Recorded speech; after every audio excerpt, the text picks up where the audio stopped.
Hey everyone, this is the second part of our chapter called Security in the Contemporary World from our book called Contemporary World Politics. और इस वाले part में we'll start from traditional security and cooperation. तो इससे पहले कि कोई भी हेडिंग है वो आपको देखनी है तो उसको पढ़ना है तो आपने पार्ट 1 देखना होगा. और अगर वो सब आपने ऑलरेडी देख रखा है तो इस वाली हेडिंग से हम स्टार्ट कर रहे हैं पार्ट 2 में. तो let's get back to our lecture security in the contemporary world part 2. So we'll start with traditional security and cooperation.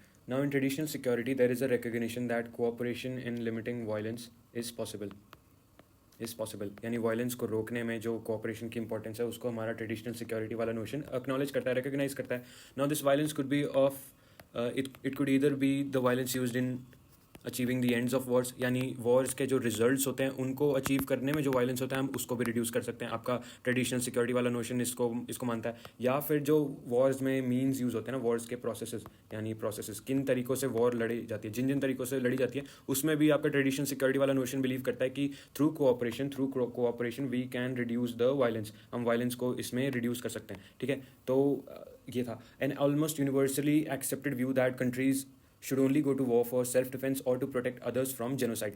Should only go to war for self-defense. या तो आप सेल्फ डिफेंस, यानी जब आप पे कोई दूसरी कंट्री आप पे अटैक कर दे, ठीक है, तब तो आपको अपने आप को डिफेंड करना पड़ेगा ना, तो तब आपको वॉर लड़नी पड़ेगी. या तो आप तब जाओ वॉर पे, या फिर आपको जेनोसाइड अगर रोकना हो ना तो तब जाओ आप वॉर पे. अभी जेनोसाइड का मतलब क्या होता है? It means when you deliberately kill a particular identity वाले पीपल. ठीक है, जब आप किसी आइडेंटिटी के बेसिस पे किसी पीपल्स ग्रुप को सिर्फ उनके हेट किलिंग करने लग जाते हो, उनकी आइडेंटिटी के बेसिस पे आप उनकी हेट किलिंग करने लग जाते हो कि बस जो भी उनकी आइडेंटिटी है आप उसको हेट करते हो, तो आप उस वे में डेलिबरेटली उनको मारने लग जाते हो. That too on a large scale, यानी आप उनकी एक तरह से क्लेंजिंग ही कर रहे हो, उनको आप बड़े पूरा खत्म ही कर रहे हो, उनको एक्सटेंड कर रहे हो कि हमको ये पसंद ही नहीं है, इनको हटा रहे हैं. तो that is called a genocide. तो आपको अगर जेनोसाइड रोकना हो ना और उसके लिए आपको जरूरत दिख रही है कि आपको वॉर करनी पड़ेगी, तब आप जाओ वॉर पे, या फिर सेल्फ डिफेंस करने के लिए वॉर पे जाना चाहिए.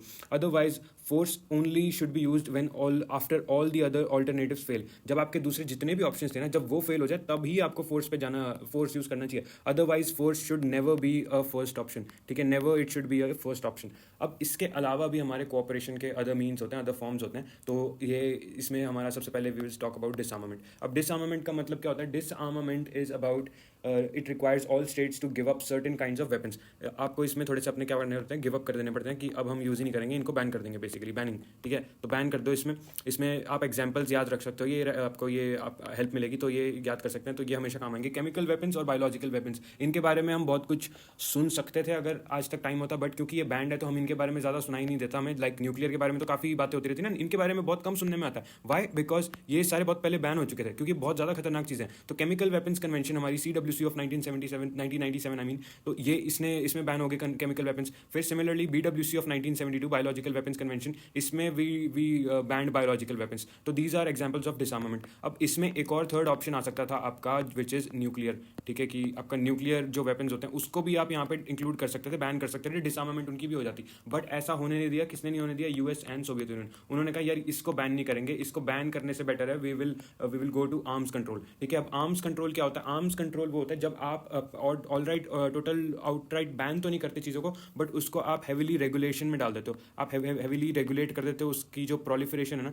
उसको आप हैविली रेगुलेट कर देते हो. प्रोलिफरेशन. अब प्रोलिफरेशन का मतलब क्या होता है? Proliferation it means the spread of a technology और अ वेपन ऑफ और एनीथिंग. ठीक है, प्रोलिफरेशन मतलब शेयर करना, कि वो टेक्नोलॉजी या वो वेपन कितना ज़्यादा शेयर हो सकता है, कितना उसका कमर्शलाइजेशन होता है, कितना बिक सकता है, वो कितने चीज़ आपस में शेयर कर सकते हैं आप उस टेक्नोलॉजी को, उसको बोलते हैं प्रोलिफरेशन. तो जब इस प्रोलिफरेशन पे आप हैविली रेगुलेशंस लगा देते हो ना, ये रूल्स वगैरह की, इतना ईजीली एक्सेस आपको ईजी एक्सेस इनकी नहीं मिलेगी. ठीक है, तो उसको हम बोलते हैं आर्म्स कंट्रोल. अब आर्म्स कंट्रोल वाली डेफिनेशन इसमें इस पार्ट में भी हमारे ढेर सारे एग्जाम्पल्स हैं. सो इसमें हमारा ABMT आ जाएगी 1972 का, एंटी बैलिस्टिक मिसाइल ट्रीटी. अब इसमें आपके इनको वैसे तो हटाने की कोशिश करी गई थी, बट वो हट तो नहीं पाई ऐसे टाइप के वेपन्स. बट इसमें जो आपके US और सोवियत यूनियन ने अगेन यहाँ पे हटने नहीं दिया था इनको भी. तो US एंड सोवियत यूनियन यहाँ पे भी आए थे, ये अपने हट जाते हैं बाद में.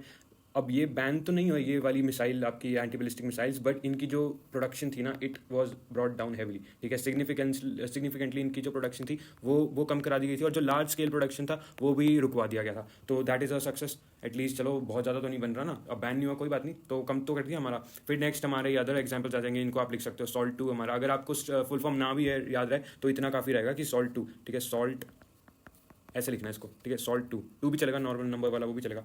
इसकी फुल फॉर्म है स्ट्रैटेजिक आर्म्स लिमिटेशन ट्रीटी। अब बस इसके हमें नाम याद रखते हैं, ज़्यादा डिटेल में नहीं। Strategic arms reduction treaty, start of 1991, ठीक है। ये फिर ये वाली एक इंपॉर्टेंट ट्रीटी है, ये वेरी इंपॉर्टेंट है कि हर जगह आएगी, स्पेशली जो कॉम्पिटेटिव एग्जाम्स वाले अगर कोई भी उस पर एम कर रहा है तो उनके लिए भी इंपॉर्टेंट है। न्यूक्लियर नॉन प्रोलिफरेशन ट्रीटी, अभी जो प्रोलिफरेशन वर्ड हुआ था ना, तो उसी की हमने बात, अब यहाँ पे क्या लिखा है, नॉन प्रोलिफरेशन। नॉन प्रोलिफरेशन मतलब नॉन शेयरिंग, ठीक है, कि आप ये जो न्यूक्लियर टेक्नोलॉजी है इसका शेयरिंग नहीं होने दोगे। जैसे हमें अभी हमने डिसआर्मामेंट में बात करी कि nuclear should have been the third component in this category, but वहाँ पे यूएस और सोवियत यूनियन ने आने नहीं दिया, तो वहाँ पे नहीं आया, तो कहाँ पे आया, आर्म्स कंट्रोल वाले पार्ट में आया। आर्म्स कंट्रोल में क्या करा गया, ये न्यूक्लियर टेक्नोलॉजी को आउटराइट बैन तो नहीं करा गया, बैन नहीं हुआ इसका, बट हमने जो इसका शेयरिंग थी ना वो कर दी, हेविली डिक्रीज कर दी, बहुत ज़्यादा हमने इसको रिड्यूस कर दिया, हेविली रिड्यूस। तो जो इसमें न्यूक्लियर ये जो आपकी ट्रीटी है, एनपीटी बोलते हैं इसको, इसमें क्या है 1967 से जो पहले के जिनके पास भी ये टेक्नोलॉजी थी ना उनको तो वो मिलेगी, ठीक है, वो रख सकते हैं, बट 1967 के बाद से अगर कोई भी इसको एक्वायर करना चाहता है ना न्यूक्लियर टेक्नोलॉजी, तो उसको नहीं दी जाएगी। तो ये एनपीटी ये बोलती है कि अब जिन्होंने पहले बना लिया, सोवियत यूनियन, चाइना, इंडिया, क्या बोलते हैं, यूएस, चाइना, इंडिया नहीं होगा इसमें, ठीक है, इंडिया नहीं होगा इसमें, India is neither a part of it, और इंडिया ने इससे पहले करा भी नहीं था, तो इंडिया नहीं है इसमें, इंडिया ने साइन नहीं करी है। बट जो पहले से होते थे जिनके पास न्यूक्लियर वेपन्स थे, तो उसमें आपका चाइना हो जाएगा, ये यूएस हो जाएगा, ये सब टाइप की कंट्रीज, वही बड़े बड़े जो आपके बिग प्लेयर्स हैं, तो इनके पास थी। और इसमें कहा गया कि इनके अलावा, क्योंकि इन्होंने पहले से बना रखा है, पहले से थी इनके पास, इनके अलावा और किसी को नहीं दी जाएगी ये न्यूक्लियर टेक्नोलॉजी, और कोई न्यूक्लियर वेपन्स ना पोजेस करे, they should be abolished for everybody else, ठीक है। तो ये यहाँ पे है, and India is not a member, India is not a member of, कुछ एक्सेप्शनल कंट्रीज हैं जिन्होंने एनपीटी साइन नहीं करी हुई, बट स्टिल वो न्यूक्लियर कैपेबिलिटी पोजेस करते हैं, तो उसमें इंडिया आता है। तो India is not a member of this treaty, India ने साइन भी नहीं करी हुई ये ट्रीटी, बट इंडिया के पास स्टिल आपका न्यूक्लियर टेक्नोलॉजी है। कुछ 4-5 और कंट्रीज है जिन्होंने सिमिलरली ऐसा ही चीज़ करी, या तो उन्होंने साइन नहीं करा या फिर उन्होंने बात ही नहीं मानी, तो उसमें जैसे फॉर एग्जांपल ऊटपटांग कंट्रीज जैसे हमारी नॉर्थ कोरिया हो जाएगा, या फिर इजराइल हो जाएगा, ठीक है, या पाकिस्तान भी आ जाता है इसमें, पाकिस्तान और इंडिया दोनों है इसमें, पाक एंड इंडिया। तो ये सब हैं जो कि, एक और है साउथ सूडान है फॉर एग्जांपल, आपका साउथ सूडान, तो ये सब है जिन्होंने साइन नहीं करा इसको, बट उनके पास स्टिल न्यूक्लियर टेक्नोलॉजी है। Otherwise for most of the world ये अप्लाई करती है, और ज़्यादातर वर्ल्ड के पास न्यूक्लियर टेक्नोलॉजी नहीं है। अब इसके बाद थर्ड हमारा confidence building. Now confidence building, traditional security also accepts confidence building as a means to of avoiding violence. अब इसका मतलब क्या होता है कॉन्फिडेंस बिल्डिंग, अगर हम इसके टर्म को डिकोड करें कि कॉन्फिडेंस को आप बढ़ा रहे हो ना, कॉन्फिडेंस को बना रहे हो, कहाँ बढ़ा रहे हो आप, कहाँ बना रहे हो कॉन्फिडेंस को, एक दूसरे में आप कॉन्फिडेंस अपना बनवा रहे हो। तो अगर आप राइवल कंट्रीज हो, ठीक है, आप राइवल कंट्रीज हो, और आपको एक दूसरे के साथ कम्युनिकेशन करने में बड़ा आपको वो पैरानोया हो रहा है, डर लग रहा है, तो उसको आप फिक्स करना हो ना, अगर आपको उसको फिक्स करना हो, तो how will you do it, you will do it through confidence building. एक दूसरे के साथ इन्फॉर्मेशन साझा करो, एक दूसरे के थोड़े से प्लान दिखाओ अपने, थोड़ा वो होता है ना, जैसे पीस का एक हाथ बढ़ाना आगे वाली, जैसे हाथ बढ़ाने वाली बात होती है कि चलो मैं थोड़ा सा अपना वो अपने आप को थोड़ा सा वल्नरेबल करता हूँ, अपने आप को दिखाता हूँ कि मैं दोस्ती के लिए थोड़ा सा, दोस्ती नहीं तो चलो एटलीस्ट थोड़ी सी डिसेंट टर्म्स पे तो आ जाए, हम डिसेंसी तो दिखाएं आपस में, तो उसके लिए हम थोड़ी सी नॉर्मलाइज अपनी कंडीशंस करते हैं। इसकी वजह से मैं थोड़े से तुम्हें अपने प्लान शेयर करूंगा, तुम अपना दिखाओ तुम क्या कर रहे हो, ताकि हम एक दूसरे को कॉन्फिडेंस आ जाए कि nobody is doing some anything shady, ठीक है, कुछ भी ऊट पटांग नहीं कर रहे हैं, छुप छुप के अजीब आपके अगेंस्ट कॉन्स्पिरेसी नहीं करी जा रही, तो उनको बोलते हैं कॉन्फिडेंस बिल्डिंग मेजर्स। आपके confidence building is a process in which countries share ideas and information with their rivals, ठीक है, राइवल्स के साथ they tell each other about their military intentions and up to a point their military plans, up to a point, ठीक है, up to a point. अब पूरी तरह तो नहीं शेयर कर सकते ना, क्योंकि वो तो गड़बड़ी हो जाएगी, वो हो ही नहीं सकता, पॉसिबल नहीं है, बट यार थोड़ा बहुत तो आप कर ही सकते हो ना, जिससे आपको एक दूसरे में विश्वास आता है कि हाँ आप थोड़ा सा ओपन अप, एक पीस बनाने के लिए ओपन हो, आपको हर वक्त लड़ाई के कोल्ड वॉर वाले सिचुएशन में नहीं रहना। This is a way of demonstrating that they are not planning a surprise attack. बस वही अगेन, आप कोई अजीब चीज़ें प्लान नहीं कर रहे ना, कोई सरप्राइज या शॉक प्लान नहीं कर रहे जिससे आप एकदम से आप हमला कर दो हम पे या वॉर कर दो, तो उस सब को वो एक विश्वास दिलाने के लिए क्या उसको हम यहाँ पे यूज आता है हमारा confidence building measures. They also teach other about the kind of forces they possess and they may share information where those forces are deployed. In short, confidence building is a process designed to ensure that rivals do not go to war through misunderstanding and misperception. Misperception क्या होता है, बहुत ज़्यादा problematic होता है।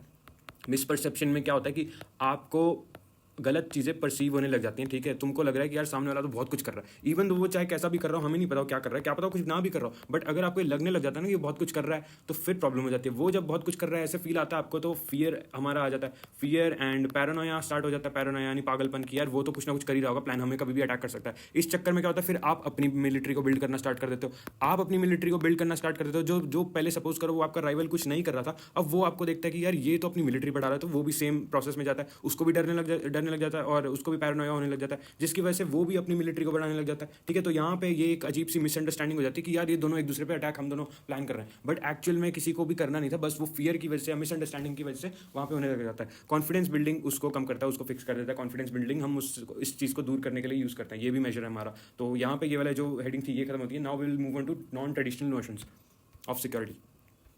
Now non traditional notions go beyond military threats. हमारा जो traditional definition of security था उसमें हाइपर फोकस किस पे था, उसमें हाइपर फोकस था मिलिट्री थ्रेट्स पे, बट नॉन ट्रेडिशनल नोशन में it goes beyond that. Beyond that का मतलब क्या हुआ कि ये मिलिट्री स्ट्रेंथ तो हमारी है इंपॉर्टेंट, बट इसके अलावा भी ढेर सारी न्यू चीज़ें हैं that we should be concern about are under our definition of security. कि मिलिट्री थ्रेट्स तो हैं, ये सब तो इंक्लूडेड हैं, बट ढेर सारी न्यू चीज़ें भी इंक्लूडेड होंगी। तो non traditional notion begin by questioning the traditional referent to security. अब इसमें रिफरेंट का मतलब क्या हुआ, रिफरेंट मतलब किस चीज़ को आप रिफर कर रहे हो। ठीक है, अगर आप किसी चीज़ की डेफिनेशन दे रहे हो तो उसके अंडर आप किसकी बात कर रहे हो, whose security are you talking about. अगर आप सिक्योरिटी में किसी की बात कर रहे हो तो किसकी सिक्योरिटी भाई, तो उसको बोलते हैं रेफरेंस। अब ट्रेडिशनल रेफरेंस कौन से थे, ट्रेडिशनल सिक्योरिटी रेफरेंस कौन से थे हमारे, गवर्नमेंट, टेरिटरी, स्टेट इंस्टीट्यूशंस या आपकी मिलिट्री स्ट्रेंथ, ये सब था ना जिससे आपकी सिक्योरिटी का वो कंसर्न था कि हाँ ये सब प्रोटेक्ट होने चाहिए हमारे, then our security is intact. ये पहले की डेफिनेशन थी ट्रेडिशनल नोशन के हिसाब से। But non traditional notion of security expands the traditional notion to include not just the state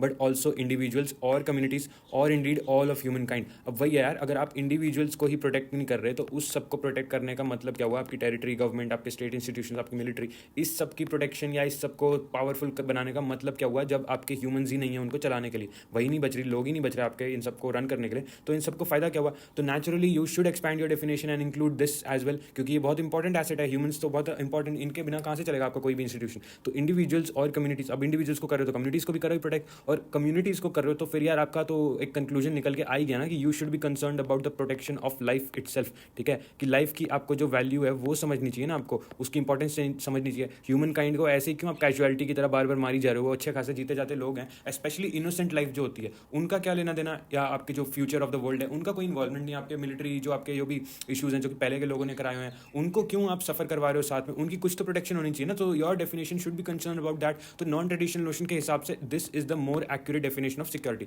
अब हम इसको दूसरे नामों से भी जानते हैं, फॉर एग्जाम्पल ह्यूमन सिक्योरिटी या ग्लोबल सिक्योरिटी। अब कई बार ये लगता है ढेर सारे लोगों की state security and human security are the same thing, कि यार स्टेट प्रोटेक्टेड रहेगा तो ह्यूमंस भी तो प्रोटेक्टेड रहेंगे, है ना। तो लोगों को लगता है कि हाँ they are the same thing, and a lot of time it is true but not always. ठीक है, तो अब नॉट ऑलवेज कैसे, फॉर एग्जांपल हमारा कौन से स्टेट्स हो गए, पाकिस्तान हो गया या नॉर्थ कोरिया हो गया। अब these are heavily militarize states जिनमें आपकी जो स्टेट सिक्योरिटी वो टॉप नॉच है। ठीक है, उनकी मिलिट्री स्ट्रेंथ काफ़ी अच्छी है, बट जो उनकी ह्यूमन सिक्योरिटी है बिल्कुल ही लो क्वालिटी, बिल्कुल उनमें ह्यूमंस की बहुत सारी सफरिंग है basically. So what we see is in the last 100 years more people have suffered under their own government. खुद की गवर्नमेंट्स के अंडर उन्होंने ज़्यादा मरे हैं लोग कंपेयर टू फॉरेन आर्मीज़ के अंडर इतने लोग नहीं मरे जितना वो खुद ही के इलेक्टेड लोगों के अंदर, खुद ही की गवर्नमेंट्स के अंदर वो लोग सफ़र कर रहे हैं या मरे हैं। तो कुछ तो गड़बड़ हो रही है ना, हमारा ह्यूमन सिक्योरिटी वाला जो ये जो पॉइंट है ये सेटिस्फाई नहीं हो रहा पूरी तरह। इसलिए we should be more focused about it and we should be more concern about it. और ये अलग से हमारा एक पॉइंट होना चाहिए, इसको स्टेट सिक्योरिटी के साथ इंक्लूड नहीं कर सकते।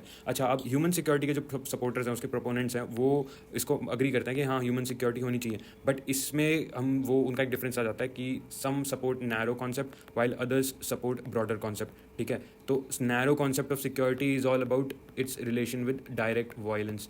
ठीक है, डायरेक्ट वायलेंस कि यार इंडिविजुअल्स को आप प्रोटेक्ट करके रखो, अगर आप पे कोई मिलिट्री अटैक हो रहा है या कोई भी फ्रिक्शन हो रहा है, वहाँ पे आपकी जो ह्यूमन लाइफ है वहाँ पे उसको प्रोटेक्शन मिलनी चाहिए। ठीक है, ये नैरोअर कॉन्सेप्ट है आपका सिक्योरिटी का। बट इसी में आपका जो ब्रॉड कॉन्सेप्ट है वो कहता है कि यार जब हमें ह्यूमन लाइफ की पड़ी है ना, हमें तो ह्यूमन लाइफ को प्रोटेक्ट करना। अब ह्यूमन लाइफ मिलिट्री अटैक्स के अलावा ढेर सारे दूसरे चीज़ों में बहुत ज़्यादा सफ़र करती है। मतलब इतना सफ़र मिलिट्री अटैक्स में नहीं मरते लोग जितना वो दूसरी चीज़ों से मर जाते हैं। फॉर एग्जाम्पल आपका डिजीज़ या आपके ये हेल्थ इशूज़।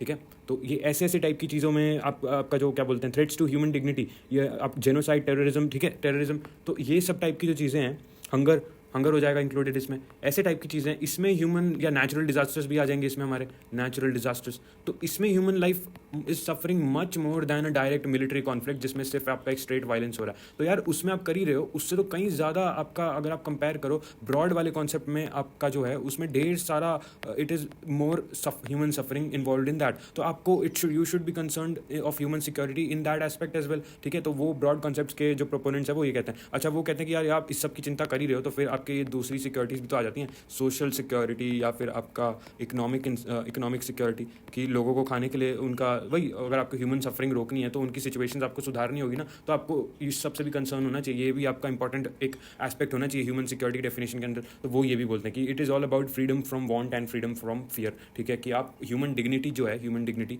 उसकी रिस्पेक्ट करो ना यार, ये आपको उसकी प्रोटेक्शन करनी है। तो वो प्रोटेक्शन करनी है तो आप सारे जो फील्ड्स हैं जितने भी अलग अलग है उस सबको अपनी डेफिनेशन के अंदर इंक्लूड करो, सिर्फ डायरेक्ट कॉन्फ्लिक्ट को नहीं करो। तो वो नैरो से उससे अग्री नहीं करते, वो कहते हैं नैरो तो होना ही चाहिए, ब्रॉड भी होना चाहिए, ठीक है। फिर आइडिया ऑफ ग्लोबल सिक्योरिटी, अब 1990s आते क्या हुआ, वर्ल्ड हमारा होने लगा ग्लोबलाइज्ड, इट बिकेम ग्लोबलाइज्ड, ठीक है। तो ज़्यादा ग्लोबलाइज्ड होने लगा तो उसकी वजह से ये कॉन्सेप्ट हमारा अराइज होता है ग्लोबल सिक्योरिटी का। अब ये इशूज़ इसमें कैसे आ जाएंगे हमारे, फॉर एग्जाम्पल आपका क्लाइमेट चेंज आ जाएगा इसमें। Climate change is a global issue, ठीक है। अब क्लाइमेट चेंज के अंदर जो सफ़र कर रही है कंट्रीज, सबसे ज़्यादा सफ़र कौन सी कर रही है कंट्रीज, वो हैं आपकी ट्रॉपिकल कंट्रीज जो आपके इक्वेटर वगैरह के पास है, यानी गर्म कंट्रीज, क्योंकि वो उनमें ज़्यादा गर्मी का जो क्लाइमेट चेंज के जो डैमेजिंग इफेक्ट्स हैं वो ट्रॉपिकल कंट्रीज में ज़्यादा आएंगे। बट क्लाइमेट चेंज को उन्होंने क्रिएट नहीं करा है। जो क्लाइमेट चेंज का इशू है it has been solely created by western countries. इसकी डिटेल ज़्यादा समझने की ज़रूरत नहीं है, ये हमारे काम का भी नहीं है। हमें सिर्फ इतना जानना है कि climate change is a western created problem, ठीक है, क्योंकि उन्होंने जो इंडस्ट्रियल रेवोल्यूशन अपना वो सब 200-250 साल तक ढेर सारा जो धुआं फैलाया उसकी वजह से क्लाइमेट चेंज होगा। अब क्लाइमेट चेंज के जो ज़्यादा डैमेजिंग इफेक्ट्स है उस पर सफ़र कौन कर रहा है, आपका थर्ड वर्ल्ड कंट्रीज़ या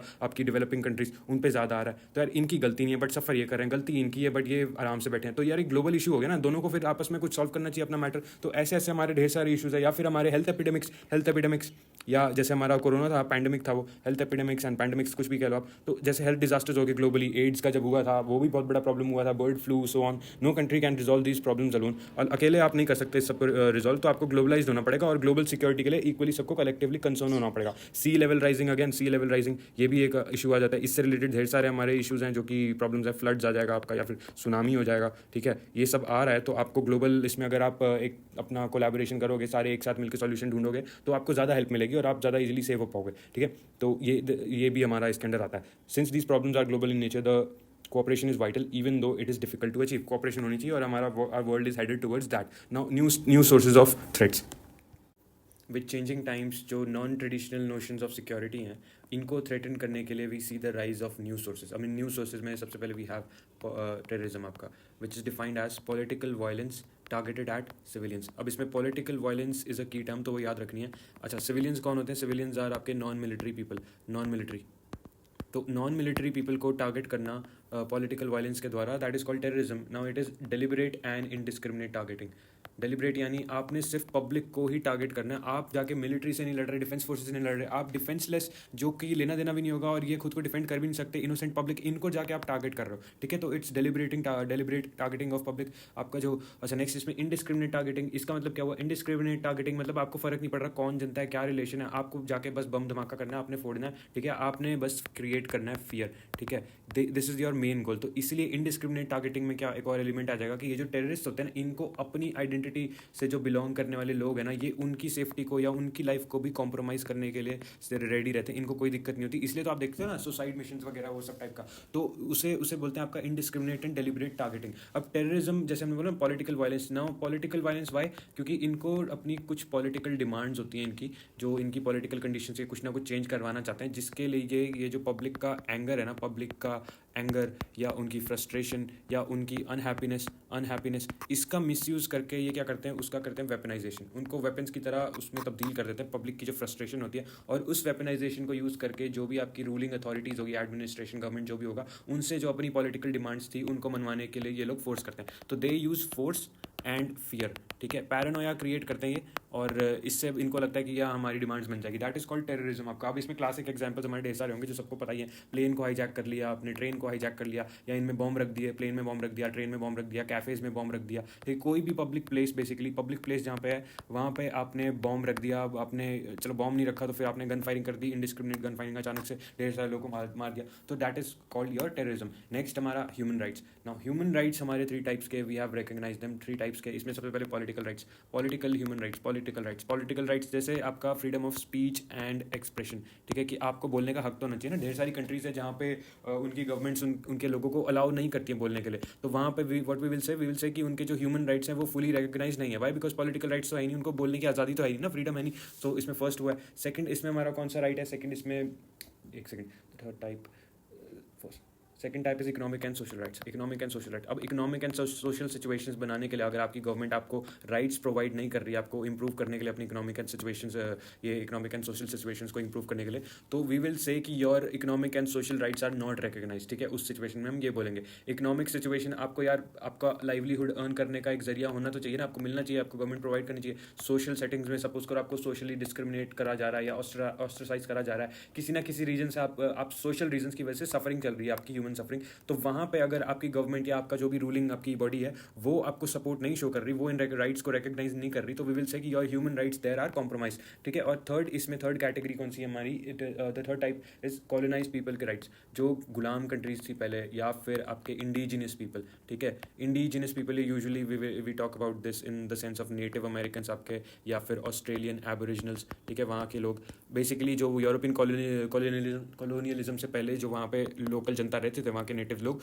उनके राइट्स रिकग्नाइज करना, क्योंकि उनके साथ ढेर सारा इनजस्टिस हुआ है ना, उनसे उनका लैंड छीन लिया, तो उनके राइट्स को रिकग्नाइज करना। अदरवाइज दूसरी सिचुएशंस में भी रिकग्नाइज होते हैं, इंडिया में भी होते हैं इंडिजीनियस ट्राइब्स के राइट्स या ट्राइबल राइट्स, सारे ऐसे टाइप के कॉन्सेप्ट होते हैं, बट उसमें ज़्यादा पढ़ना नहीं हमें। तो ये 3 टाइप के राइट्स है। अब इसमें एक प्रॉब्लम है, प्रॉब्लम ये है कि वी डोंट नो कि यूनिवर्सली किसको रिकग्नाइज करें और किसको रिकग्नाइज नहीं करें। ठीक है, कैसे होना चाहिए उसका प्रोसेस, वो कैसे होना चाहिए, वी डोंट नो। ठीक है, इस पर डिबेट हमेशा चलता रहता है, किसी को पता नहीं कौन से राइट्स कहाँ प्रोवाइड करने चाहिए। अच्छा, अब आपका 1990s से ढेर सारे ये एग्जांपल्स दिए हुए हैं, कुवैत की इन्वेजन थ्रू इराक ने कुवैत को इन्वेड कर लिया, तो वो वाला एग्जांपल है आपका। फिर ये रवांडा में जेनोसाइड हुआ, ठीक है, अफ्रीकन कंट्री रवांडा, उसमें जेनोसाइड, इन सब के एग्जांपल आप एक ऐसी स्कीम थ्रू कर सकते हो। इससे have led to the debate whether UN को पार्टिसिपेट करना चाहिए या नहीं करना चाहिए। जब भी ह्यूमन राइट्स वायलेट हो रहे हैं तो यूएन की क्या रिस्पॉन्सिबिलिटी होनी चाहिए उस सिचुएशन में। इसने 1990s से इस डिबेट को स्टार्ट कर दिया कि यूएन को क्या करना चाहिए। अच्छा, अब कुछ लोग कहते हैं कि यूएन चार्टर एम्पावर करता है इंटरनेशनल कम्युनिटी को कि जब भी ह्यूमन राइट्स वायलेट हो तो वो उसमें जाके क्या करे, इंटरवीन करे। और दूसरा एक ओपिनियन ये है, इसका जो इसके अपोजिंग ओपिनियन है, वो कहता है कि यूएन कुछ नहीं कर सकता। वाई? बिकॉज यूएन के पास पावर ही नहीं है, पावर है नहीं उसके पास। और सब कुछ डिटरमाइन कौन करता है, बड़ी कंट्रीज या जो भी इन्वॉल्व कंट्रीज हैं, उनके नेशनल इंटरेस्ट, वो सब कुछ डिटरमाइन एवरीथिंग। और उसके बाद जो भी कंक्लूजन निकलता है उसके बेसिस पे यूएन के एक्शंस डिसाइड होते हैं। यूएन अदरवाइज खुद से कुछ नहीं कर सकता। तो ये ह्यूमन राइट्स का इशू है। फिर ग्लोबल पॉवर्टी।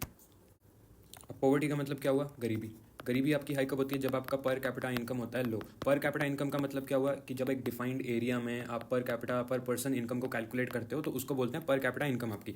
अब पर कैपिटा इनकम जब आपकी लो होती है ना, तो उसका यूजुअली मतलब क्या होता है, जो आपकी पॉपुलेशन है वो है बड़ी हाई। ठीक है, अगर हम इसको एग्जाम्पल के तौर पर समझे कि सपोज करो एक एरिया, वहाँ पे 5 लोग हैं, 5 लोगों में आपने 100 रुपये डिवाइड करना है, तो हर किसी को इक्वली कितना मिलेगा, 20 रुपये। ये होगी आपकी पर कैपिटा इनकम। अब अगर इन 5 लोगों की जगह वो होते 50 लोग होते तो हर किसी को कितना मिलता, 2 रुपये। अब 2 रुपये is your new per capita income. तो आप डिफरेंस देख रहे हो कि जैसे ही आबादी बढ़ी, हमारी पॉपुलेशन जैसी हमारी बढ़ी, तो आपकी जो पर कैपिटा इनकम है वो होगी डिक्रीज। अब जो हमारी ग्लोबल नॉर्थ कंट्रीज हैं, या फिर जिनको हम डेवलप कंट्रीज भी बोलते हैं, डेवलप कंट्रीज, इनमें जो इनकी जो पॉपुलेशन है हमेशा से अंडर कंट्रोल रही है इनकी पॉपुलेशन। ठीक है, जिसकी वजह से इनकी जो पर कैपिटा इनकम है वो हमेशा से हाई रही है, बढ़ती जाती है। और ऑन दी अदर हैंड हमारी जो अंडर डेवलप कंट्रीज हैं, यूडीसीज जिनको बोलेंगे, या डेवलपिंग कंट्रीज हमारी जो है ग्लोबल साउथ जिसको बोलते हैं, इनको हमेशा से ओवर पॉपुलेशन का इशू हमेशा रहता ही है इनका, जिसकी वजह से इनकी जो पर कैपिटा इनकम है वो कम रहती है। अब ये जो ऑलरेडी डिफरेंसेस एग्जैजरेट हो जाते हैं, जो पहले से एग्जिस्ट करते हैं, ये डिफरेंसेस और एग्जैजरेट हो जाते हैं, क्योंकि जो रिच कंट्रीज है they keep on getting richer, और जो गरीब कंट्रीज हैं वो और गरीब होती जाती हैं। अब जब हमारी पॉपुलेशन बढ़ती है तो उससे क्या बढ़ता है, पॉवर्टी बढ़ती है, गरीबी बढ़ती है आपकी, तो उससे क्या बढ़ता है आपका कॉन्फ्लिक्ट। लोग लड़ने लग जाएंगे, उठपटांग हरकतें सारी स्टार्ट हो जाती है ना, या इवन रेडिकलाइज होने लग जाते हैं लोग, तो वॉर स्टार्ट हो जाती है, कुछ ना कुछ टाइप का कॉन्फ्लिक्ट स्टार्ट हो जाता है हमारा। तो ये कॉन्फ्लिक्ट स्टार्ट हो जाता है, जिससे आपकी threat under what comes under threat, human security, global security, सब कुछ अंडर थ्रेट आ जाता है। ठीक है, अब इसमें ढेर सारी ओवर पॉपुलेटेड कंट्रीज है जिन्होंने अपना इशूज़ फिक्स कर लिए हैं। ठीक है, तो उन्होंने अपना जो पॉपुलेशन राइज है वो उन्होंने फिक्स कर लिया, जैसे इंडिया चाइना हो गया, इन्होंने अपना TFR कम कर लिया, तो इनका इतना नहीं है। But there are other countries जो कि इस चीज़ को मिस कर जाती हैं। फॉर एग्जाम्पल सब सहारा अफ्रीकन वाला रीजन है, उसमें नाइजीरिया भी पड़ता है आपका। ये इनमें यहाँ पे बहुत ज़्यादा कॉन्फ्लिक्ट कंटिन्यूसली होता ही रहता है, क्योंकि पॉपुलेशन डिक्रीज हो नहीं रही, जिसकी वजह से हम देखते हैं कि ये जो सब सहारा वाले अफ्रीकन रीजन है ना, इसके विद इन जितना ब्लड शेड और लोग मरे हैं ना 21st सेंचुरी में, उतना कंबाइंड आउटसाइड दुनिया में कोई नहीं मरा। ठीक है, है, मतलब इस छोटे से रीजन के अंदर जितने इस थोड़े से टाइम में इतने सारे लोग जहाँ पे यहाँ पे ह्यूमन सफरिंग हुई है ना, लोग मरे हैं, वहाँ पे उसके कंपैरिजन में बाहर की दुनिया में अगर आप कंबाइन भी कर लो ना, सबको ऐड कर लो, तब भी मिला के जो सब सहारा अफ्रीकन रीजन है इसके अंदर ज़्यादा लोग मरे हैं। तो इससे हमें क्या पता लगता है कि पॉपुलेशन का बड़ा ही इशू रहता है। अब ये जब ऐसे कॉन्फ्लिक्ट्स होते हैं आपके, ये कॉन्फ्लिक्ट जब पॉपुलेशन की वजह से हो जाता है, इसमें क्या आ जाता है हमारा न्यू कॉन्सेप्ट एक माइग्रेशन का। ठीक है, माइग्रेशन का क्यों? क्योंकि लोगों को यार अब अपनी बेटर अपॉर्चुनिटीज़ के लिए भाग रहे हैं या जान बचाने के लिए भाग रहे हैं, किसी ना किसी रीजन से वो निकल रहे हैं उस एरिया से। ठीक है, जब आपकी ओवर पॉपुलेटेड हो जाएगी, जगह आपने भर दी ना, अब आपकी गाड़ी में है ही नहीं और सामान रखने के लिए या लोग बैठने के लिए जगह ही नहीं, तो वो दूसरे उसमें जाएंगे, तो दूसरे उसमें जाएंगे, तो इससे क्या क्रिएट होता है, हमारे पॉलिटिकल इशूज़ इंटरनेशनल लेवल पे हमारे ढेर सारे पॉलिटिकल इशूज़, इससे फ्रिक्शन स्टार्ट हो जाते हैं। अब इसमें तीन कैटेगरीज है हमारी। माइग्रेशन सबसे पहले आ जाता है। माइग्रेशन का मतलब क्या होता है कि जब लोग अपनी वॉलंटरी चॉइस से कहीं और जाते हैं, किसी और कंट्री में। Usually it is because of finding better economic opportunities. ठीक है, बेटर सिचुएशंस, खुद की लाइफ सुधारने के लिए या आपको पैसा बनाना है, ठीक है, अपनी गरीबी दूर करनी है, तो वो अपने वॉलंटरी उससे जाते हैं। फिर इसमें नेक्स्ट एक और कैटेगरी आ जाएगी हमारी रेफ्यूजीज़ की। रेफ्यूजीज़ आर स्टेटलेस पीपल, जैसे रोहिंग्याज हो गए या कर्ड्स हो गए। स्टेटलेस पीपल, ये अपनी ही कंट्री में इनको रिकग्निशन नहीं मिल रहा और उससे ये भाग रहे होते हैं। ठीक है, दे आर एस्केपिंग। तो ये एक्चुअली में इनको रिकग्निशन कहीं है नहीं और ये कहीं भी जा रहे हैं। ठीक है, इनका कोई वो, इनको अपनी जान बचानी है, इनको अपना रिकग्निशन चाहिए। ठीक है, they are not, it is not necessarily voluntary in nature, मतलब हो सकता है voluntary, but usually it is also involuntary, क्योंकि इनको भगाया जाना ना, भगौड़ा वो हो गया कि या तो आपको परसिक्यूट, या तो ये अपनी परसिक्यूशन से भाग रहे होंगे कि इनको स्पेसिफिकली इनको मारा जा रहा है या टारगेट करा जा रहा है, या फिर कोई और रीज़न होगा, जिस वॉर होगा या कुछ ना कुछ, इनका जो स्टेट है वहाँ पे, जैसे जो स्टेट है वो हाईजैक हो गया, जो कंट्री है वो रेडिकल्स ने हाईजैक कर ली। जैसे अफगानिस्तान के केस में तालिबान ने हाईजैक कर लिया, ढेर सारे अफगान वहाँ से भागे, निकल के भागे। तो जब आपका स्टेट फेल हो गया एक तरह से, तब आप भाग रहे हो, तो उसको हम बोलते हैं रेफ्यूजी क्राइसिस आपका। ठीक है, फिर इसमें एक और थर्ड कैटेगरी आ जाती है हमारी, called internally displaced people. Internally displaced people, अब रेफ्यूजीज क्या होते हैं, वो एक कंट्री को छोड़ के दूसरी कंट्री में भागते हैं। ठीक है, but on the other hand ये जो हमारे इंटरनली डिस्प्लेस्ड पीपल है ना, ये सेम कंट्री के अंदर ही मेहमान बन के रह जाते हैं। तो इसमें हमारे कश्मीरी पंडित्स का एग्जाम्पल आ जाएगा। ये जो भी 1990s में इनके साथ इनजस्टिस हुआ, उसको अपनी जान बचाने के लिए ये भागे वहाँ से, अपने होम रीजन से कहीं और जाके भागे। अब इनको अलग अलग जगह पे बसाया जा रहा है, दिल्ली बसाया जा रहा है, चंडीगढ़ बसाया जा रहा है, वो इनका खुद का रीजन तो नहीं है ना, तो ये अपने ही कंट्री के अंदर मेहमान की तरह इनको ट्रीट करा जा रहा है, और उसको बोलते हैं इंटरनली डिस्प्लेस होना, कि आप with in your same country, आप वहीं से आपको हटाया जा रहा है। ठीक है, तो ये तीन कैटेगरीज है जो हमें याद रखनी है, इसके अंदर कंफ्यूज नहीं होना। Migration, refugees and internally displaced people. ठीक है, ये आपका ये वाले थे, और इसमें फिर थोड़ा सा डिटेल एग्जांपल दिया हुआ है, वो सब एक रीड थ्रू कर लेना, बाकी इतना खास नहीं है, वो इंपॉर्टेंट नहीं है। Look at the correlation between war, हाँ वही, अगर आप वॉर और रेफ्यूजी क्राइसिस की कोरिलेशन देखो, वो आपको ढेर सारी मिल जाएगी, वही फैक्ट से दिए हुए हैं, तो उसको पढ़ लेना। नेक्स्ट हेल्थ एपिडेमिक, नहीं हेल्थ एपिडेमिक्स, हाँ। अब इसके अंदर ढेर सारे रीसेंट पास्ट में जो एपिडेमिक्स हुए हैं, आप वो मेंशन कर सकते हो एग्जांपल्स। ठीक है, तो सार्स आ गया, इसमें आपका एड्स आ गया, HIV आ गया, ये बर्ड फ्लू। ठीक है, तो ये सारे मेंशन कर सकते हो, या फिर आपके जो अच्छा रीसेंट एग्जांपल्स भी हैं जो कि रीसेंट डिजीज़ हैं, आप में इसमें कोविड आ जाएगा, आपका इबोला आ जाएगा। ठीक है, तो ये सबसे तो जूझना पड़ता है ये कंट्री को, वाई, बिकॉज उनकी human security is under threat. अब इसके अलावा एक और न्यू कॉन्सेप्ट है एंटी माइक्रोबियल रेजिस्टेंस का। इसमें क्या है कि जो डिजीजेस पहले से ही अंडर कंट्रोल थे ना, वो पहले से उनका आपने सॉल्व कर लिया था, बट बिकॉज उनको इतनी आदत होगी ना मेडिकल ट्रीटमेंट की, और जो भी उनको हैंडल करने के लिए आपने प्रोसेस करा, उनको इतनी आदत होगी, उन्होंने कर लिया अपने आप को अडेप्ट कर लिया एंड इवॉल्व कर लिया, खुद को इवॉल्व कर लिया। इससे क्या हुआ, इन्होंने क्या हासिल कर ली, इम्यूनिटी हासिल कर ली। तो जो पहले ट्रीटमेंट्स इन पे काम करते थे, they work no more on them, और ये फ्यूचर में बहुत ज़्यादा इंपॉर्टेंट बनने वाला है ये इशू। तो ये हमेशा याद रखना, एंटी माइक्रोबियल रेजिस्टेंस बोलते हैं इसको, कि जब आपके जो माइक्रोब्स है, डिजीज़ हैं, ये ड्रग रेजिस्टेंट हो जाते हैं, कि ड्रग्स के अगेंस्ट ही इन्होंने रेजिस्टेंस सक्सेसफुली हासिल कर लिया, कि अब इनको फ़र्क नहीं पड़ता, कोई भी इनको ट्रीट करने के लिए आप दवाई यूज़ करी जाओ, ट्रीटमेंट करी जाओ, कुछ फ़र्क नहीं पड़ता, इन्होंने इम्यूनिटी ग्रांट ले लिया। ठीक है, तो ये हमारी दो कैटेगरीज हैं, जिसमें AMR है इंपॉर्टेंट। अब ये इंपॉर्टेंट क्यों, क्योंकि इसमें ह्यूमन सिक्योरिटी आपकी थ्रेटन हो रही है। अब अगर आपकी कंट्री उसी को फिक्स करने में सक्सेसफुली सक्षम नहीं हो रही है, तो फिर आपकी कंट्री चलेगी कहाँ से, है ना, आपके जो कोर वैल्यूज़ हैं वो अंडर थ्रेट हो जाएंगे। And it is also global security issue, क्योंकि यार अगर एक कंट्री में वो एपिडेमिक नहीं रुका, तो वो दूसरी कंट्री में भी तो स्प्रेड हो जाएगा ना। तो इसमें ब्रिटेन का एग्जाम्पल दिया हुआ है, ढेर सारे दूसरे भी एग्जाम्पल दिए हुए हैं, तो उससे ढेर सारा लॉस भी होगा, इकोनॉमिक लॉस, और ह्यूमन सफरिंग भी ढेर सारी होगी। तो इसलिए health epidemics are important and they are a new source of threat. अब इसमें न्यू सोर्स ऑफ थ्रेट तो ठीक है, हमने कह लिया, बट यार इसको डिफाइन कैसे करेंगे, हम इनको डिफाइन कैसे करेंगे कि कौन से थ्रेट हमें इसके अंडर लाने चाहिए, कि ये इतना इंपॉर्टेंट है कि इनको हमें ग्लोबल सिक्योरिटी के इशूज़ की तरह ट्रीट करना चाहिए, ये ऐसे कैसे होना चाहिए। तो ये हम इसको ऐसे डिफाइन करते हैं कि जो हमने पहले बात करी थी ना, रेफरेंस। ठीक है, जो आपके रेफरेंस ऑफ सिक्योरिटी है, उसकी एग्जिस्टेंस को ही अगर ये थ्रेटन कर रहा है ना, उनमें से किसी भी रेफरेंट की एग्जिस्टेंस को थ्रेटन कर रहा है। अब रेफरेंस कैसे हो सकते हैं, आपकी टेरिटरी हो सकती है, आपकी आबादी, ह्यूमन पॉपुलेशन हो सकती है, आपके गवर्नमेंट बॉडीज़ हो सकती हैं, आपकी मिलिट्री, ये सब तो पहले तो हमने बात करी थी। अब इसमें वही, अगर ह्यूमन पॉपुलेशन है, जो आपकी ह्यूमन सिक्योरिटी, अगर यही अंडर थ्रेट है, ठीक है, तो फिर आप आपके रेफरेंस थ्रेट हो रहे हैं ना, आपकी कोर वैल्यूज हैं वो थ्रेट हो रही हैं, अब वो थ्रेट हो रहा है तो फिर उसके एग्जिस्टेंस पे थ्रेट आ रहा है, तो that should be considered a concern under global security issues, ठीक है। तो वहाँ पे आपको उसको इंक्लूड करना आना चाहिए। यहाँ पे हमारा पार्ट 2 खत्म होता है, और आप इस हिस्से को पढ़ ज़रूर लेना, क्योंकि ये इसमें काफ़ी कुछ दिया हुआ है, तो पढ़ना ज़रूर है। और बाकी का we will continue in part number 3। तो let's continue our lecture in part 3। Thank you.